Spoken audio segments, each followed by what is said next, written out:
गजाननं भूतगणासेवितं कपितजम्बूफलसारभक्षितं उमासुतं शोकविनाशकारणं नमा विघ्नेश्वरपादपङ्कजं गुरवे सर्वलोकानां विषयपूर्वज्ञां निधे सर्वविद्यानां दक्षिणामूर्ते नमः।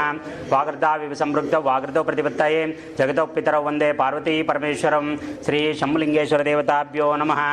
ఓం నమ శివాయ. పరమేశ్వర స్వరూపమైనటువంటి సభకు నమస్కారం చేస్తూ మనకి పార్వతీదేవి ఆశకు లోనవుతుంది. ఒకసారి మీరు బాగా చూడండి, అమ్మవారు అయ్యారు ఒకే స్వరూపం, అంటే రెండు దేహాలుగా ఉన్న ఒకే ప్రాణం. ఇంకా ఖచ్చితంగా చెప్పాలంటే అర్ధనారీశ్వర తత్వంలో ఇద్దరు ఒకే దేహంలోనే ఉంటారు. మరి ఇటువంటి స్థాయి శివస్థాయి భక్తి, అంటే శివస్థాయి శక్తి ఉన్నటువంటి అమ్మవారికి ఆశ పుడుతుందా అనే ఒక సంశయం వస్తుంది. చాలా విషయాలు బ్రహ్మాండంలో నలుగురికి తెలవాలంటే ఫస్ట్ ఒక సమస్య ఉత్పన్నం కావాలా. ఆ సమస్యని ఎవరు ఉత్పన్నం చేయాలా? ఆది పురుషులు వీళ్లే. కాబట్టి ఇక్కడ అమ్మవారు అయ్యవారే ఆదిగా ఉన్నారు కాబట్టి సమస్యని వాళ్లే పుట్టించి దానికి పరిష్కారం కూడా వాళ్లే చెప్పేసి ఈ ప్రపంచానికి తెలిసేటట్టు చేసే ఒక ప్రక్రియలో భాగంగా ఈ కథ వస్తుంది. ఒకసారి అమ్మవారు లక్ష్మీదేవి పిలిచిన ఒక పేరంటానికి వెళ్ళేస్తుంది. అక్కడ తెలుసు కదా, దేవతలు మన మనుషులే ఒక ప్రోగ్రాంకి పోతే ఎవరైనా ఆడవాళ్ళు బాగుండేవాళ్ళు మినిమం ఒక 4 కేజీలు బంగారం వేసుకొని పోతారు. ఇక అట్లాంటిది సర్వభువనాలను పావించే త్రిమూర్తుల భార్యలు లేదా వాళ్ళ పరివార దేవతలు కానీ వాళ్ళ భార్యలు కానీ బంగారం అనేది వాళ్ళకి కొదవలేదు. అలాగా లక్ష్మీదేవి యొక్క అలంకారం ఆ రోజు విశేషంగా ఉంటుంది. పూజ కూడా ఆమె చేస్తూ ఉంటుంది. కాబట్టి అంటే వ్రతం అప్పుడు అందరు ముత్తైదువులు కలిసి మాట మంతికి కూర్చున్నప్పుడు అమ్మవారికి జగన్మాత అయినటువంటి పార్వతీదేవికి లక్ష్మీదేవి యొక్క చెవిలో ఉండే జిమ్కీలు చాలా పిచ్చి పిచ్చిగా నచ్చేస్తాయి. అవి ఎంత సొబుగా ఉంటాయంటే కింద భాగంలో, పై భాగంలో దాదాపు 8 ఏనుగులు ఉంటాయి. కింద భాగంలో ఒక దాదాపుగా 108 గుర్రాలు, ఇంకా కింద భాగంలో కమలాలు, ఇలాగా ఒక బాగా చెప్పాలంటే ఒక గొడుగులాగా ఉంటాయి ఆమె జిమ్కీలు. అటువంటి జిమ్కీల్ని చూసి అబ్బా ఇవి ఏడ్చుకుంటే కదా జన్మ అన్నట్టు పార్వతీదేవికి ఒక తలంపు వస్తుంది. బాగా చూడండి, లక్ష్మీదేవి ఆశ పుట్టిస్తుంది. ఎందుకంటే ఆశ లేకపోతే ధనప్రాప్తి కలగదు. కోరిక కలిగితేనే మనిషి కష్టం చేస్తాడు, కష్టం ద్వారానే ధనం వస్తుంది. అందుకే లక్ష్మీదేవికి పిల్లలు ఎవరు అంటే మనం ఏమంటామంటే లక్ష్మీదేవికి కుమారులుగా మనం చెప్పుకునేది ఎవరిని అంటే ధనం, కామం అంటాం. కామం ఒక కొడుకు అయితే ధనం రెండో కొడుకు. కామం ద్వారా ధనం పుడుతుంది. కాబట్టి శాస్త్రీయంగా లక్ష్మీదేవికి కొడుకులు ఎవరు అంటే కామము మరియు ధనము అని చెప్తాం. ఎప్పుడైతే ఈ ధనం ఆమెకి ఈ కుండలాలు చూస్తుందో చెవిలో ఉండేవి అంత పెద్దవి చూసిన తర్వాత పార్వతీదేవి అమ్మవారికి వాటి మీద విపరీతమైన మోహం పుడుతుంది. అరే చేసుకుంటే ఇటువంటివి చేసుకోవాలా, మనది ఒక జీవితమేనా, మనం ఎప్పుడు మంచు కొండలో ఉండేదైనా, మనం కూడా కొద్దిగా అప్డేట్ అవుదాము, మనం కూడా ఇటువంటివి తీసుకుందామని చెప్పేసి అక్కడ ఉండేంత వరకు ఏమీ అడగకుండా ఆమె సీద కైలాసానికి వచ్చేస్తుంది. అంత కార్యక్రమం అయిపోయిన తర్వాత మామూలుగా భార్యలకు ఒక కోరిక తీరకుండా ఎక్కడైనా బయట నుంచి వచ్చినారంటే వాళ్ళు ఎలా ఉంటారో ప్రతి భర్తకి తెలిసిన విషయమే. ఆయన ప్రశాంతంగా మంచు కొండలో కూర్చొని ధ్యానం చేసుకుంటుంటాడు.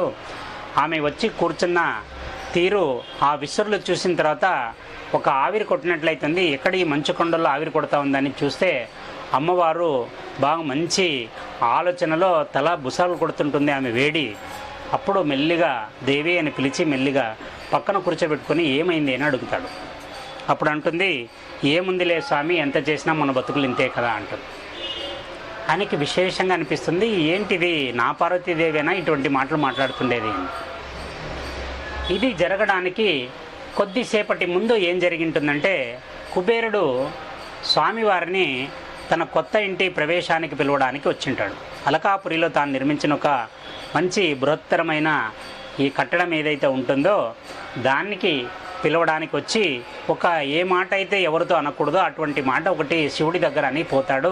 స్వామి మీరు విశేషంగా రావాలా, మీరు అమ్మవారు, అందుకే అమ్మవారు అక్కడ కార్యక్రమాలు ఉన్నారంటున్నారు కాబట్టి నా ఆమంత్రణం అమ్మకు కూడా తెలపండి, మీరు అమ్మవారు సకుటుంబ సపరివార సమేతంగా రావాలా, మీరు ఏది కోరితే మీకు అది నేను ఏర్పాటు చేయగలను అనే ఒక మాట ఆయన అనేసిపోతాడు.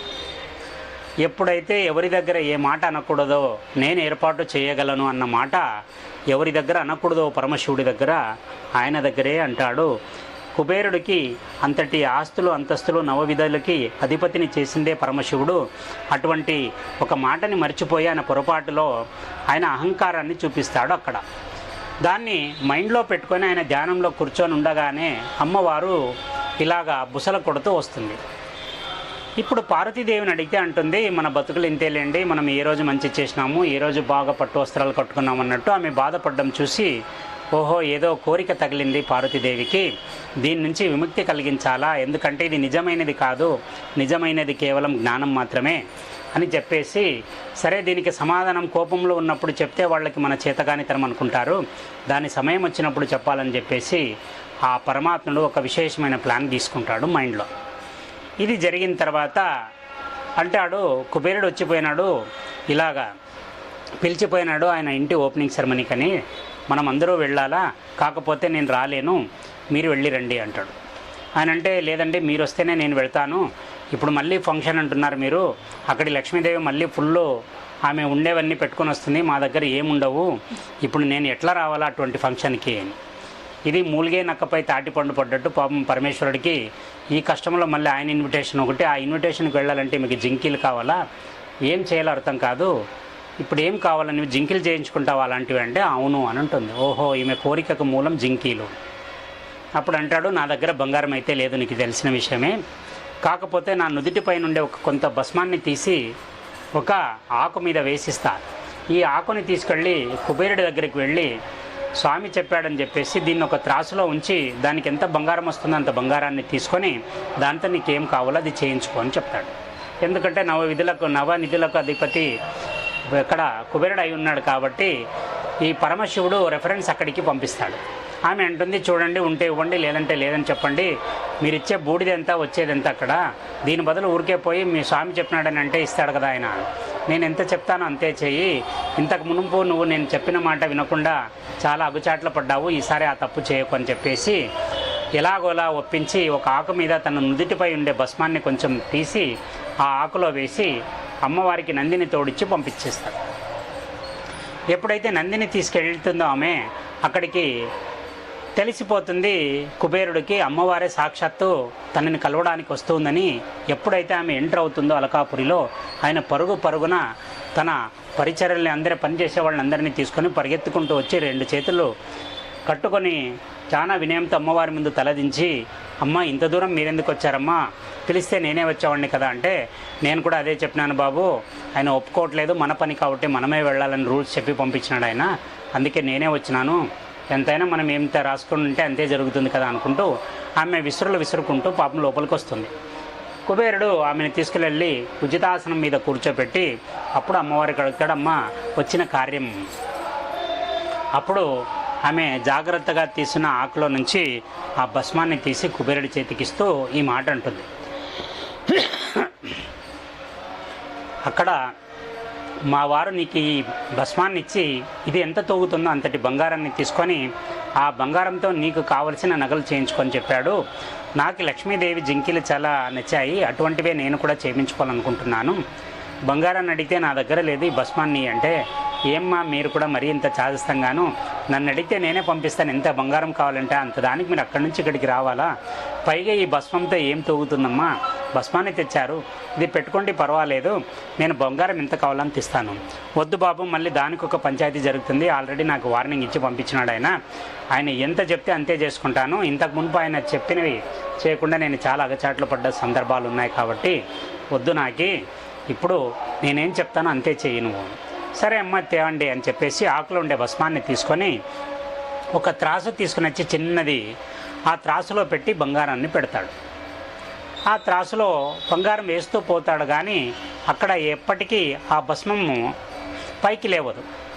చూస్తూ తక్కెళ్ళు మార్చుకుంటూ వస్తాడు. ఆ తక్కెళ్ళు సైజు కాడి నుంచి మారుతూ లాస్ట్కి మనుషులు కూర్చునే స్థాయి తక్కడి వచ్చినా కూడా ఆ భస్మం లేవదు. అప్పుడు కుబేరుడికి భయం మొదలైపోతుంది. స్వామి దగ్గరికి పోయి నేను ఏదైనా పొరపాటులో మాట్లాడినానా, నన్ను కౌంటర్ చేయడానికి స్వామి ఏమన్నా ఇటువంటి ప్లాన్ వేశాడా అని ఒక అనుమానం కలుగుతుంది. అక్కడ అమ్మవారిని కూడా అడుగుతాడమ్మా ఇదేం పరీక్ష తల్లి అంటే, నాకేం తెలుసు బాబా, ఆయన ఎంత చెప్పినాడో అంత చేయి, మనం అక్కడ పెట్టు. లాస్ట్కి కుబేరుడు తన ధనాన్ని తన సంపదని మొత్తం తక్కెళ్ళు మార్చి పెద్దగా వేసి లాస్ట్కి అతని నడుములో ఉండే బంగారు మొలతాడును కూడా తీసేసి వేసినా కూడా అది కట్ట కదలదు అస్సలు ఆ ఆకులో ఉండే భస్మం. ఇక కుబేరుడికి భయం అయిపోతుంది. అమ్మవారి కాళ్ళ మీద పడి, అమ్మ నేను అయ్య దర్శనం పోతున్నాను, స్వామి నన్నేమో చేయడానికి కూర్చున్నాడని చెప్పేసి అక్కడి నుంచే ఆయన తన పుష్ప విమానాన్ని తీసుకొని అక్కడ స్వామివారిని కలవడానికి పరిగెత్తుకుంటూ వెళ్ళిపోతాడు. ఇక్కడ అమ్మకు అర్థమైపోతుంది ఏం జరుగుతుంది అసలు ఇక్కడ. అప్పుడు కుబేరుడే వెళ్ళిపోయిన తర్వాత ఇక నేనుండి ఇక్కడ చేసేదేమి, ఈ కథ ఏదో అక్కడే తేల్చుకుందాం, అక్కడికే వస్తానన్నాడు కదా అని చెప్పేసి ఈమె నందిని తీసుకొని ఈమె కూడా కైలాసానికి వచ్చేస్తుంది. అలా వచ్చినప్పుడు కుబేరుడు అయ్యవారి కాళ్ళ దగ్గర కూర్చొని పాహిమాం పాహిమాం రక్షమాం రక్షమాం అని స్తోత్రం చేస్తూ ఉంటాడు. అమ్మవారు వచ్చేస్తుంది. అప్పుడు స్వామివారు మెల్లిగా కళ్ళు తీసి, ఏం కుబేరా ఇక్కడికి వచ్చేసినావు, నేను అమ్మని అక్కడికి పంపించానే, నువ్వు అక్కడ వదిలేసి వచ్చేస్తే ఎట్లా అని.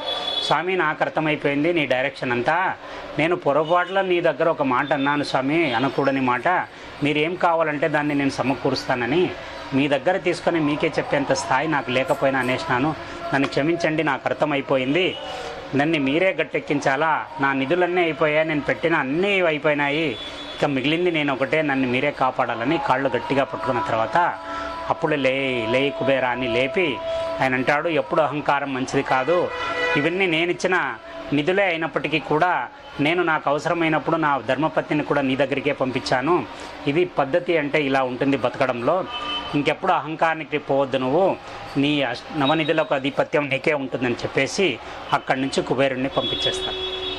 అప్పుడు అమ్మవారికి తెలిసిపోతుంది అసలు సిసలైనది ఏదైనా ఈ సృష్టిలో ఉంది అంటే ఇన్ని సంపదలు ఇన్ని సంపత్తులు కూడా నా భర్త ఇచ్చిన ఒక చిటికెడే భస్మానికి తూగలేకపోయినాయంటే ఈయన భస్మానికి ఉండే విలువ యావత్ బ్రహ్మాండంలో ఎక్కడా లేదని చెప్పేసి తాను కూడా వెళ్ళి శివుడి పాదాలకు నమస్కారం చేసి క్షమించమని వేడుకుంటుంది. స్వామివారి ప్రేమతో అమ్మవారిని ఆలింగనం చేసుకొని అప్పుడు కళ్ళలో కళ్ళు పెట్టి చూసి చెప్తాడు,